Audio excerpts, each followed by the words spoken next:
why would a former senator and vice president have an office and a garage full of confidential and top secret documents? I mean, isn't that illegal for anyone but the president of the United States to have those records?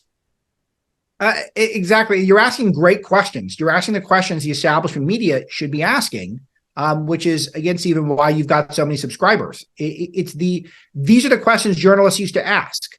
They used to ask, why would Joe Biden have classified documents at all? That's question number one. Number two, why would he be storing them in a place where almost known felon Hunter, who is about to plead guilty to a felony, could get the classified documents, which he did? Why did he do these things? The next question is it legal for him to do these things? Of course it's not. But the media acts as though these are not a big deal.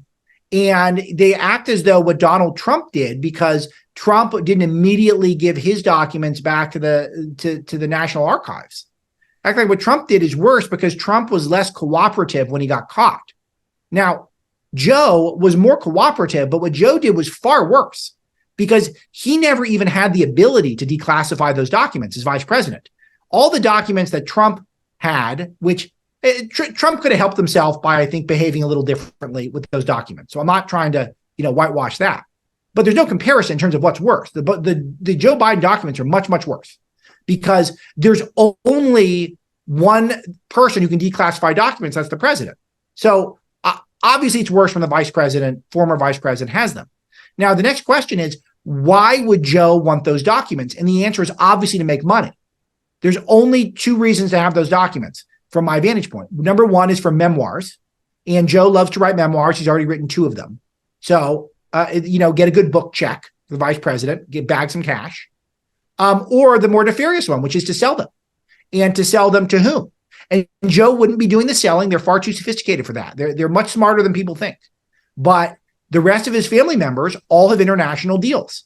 Frank, Joe, Jim, all are international business people. And now they're going to have access to information and perhaps have hard copies of them. And this is the obvious point that any reasonable, don't even have to be a journalist, observant American would ask.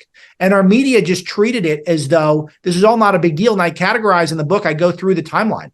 All the classified document stuff was all released too close to the midterm elections for it to make a difference. And a lot of the juiciest stuff that we learned about, it came right after the midterm, where it would be as far away from as possible from any major election. It was all clearly coordinated to do the minimum level of damage for Joe Biden. It's another great example of something where we just blew through it way too fast. When you go back and revisit what's in those documents, why they were taken, and what the purpose was and what their use was. And all of this needs to be done publicly so that Joe and his family can explain what's the point of all this.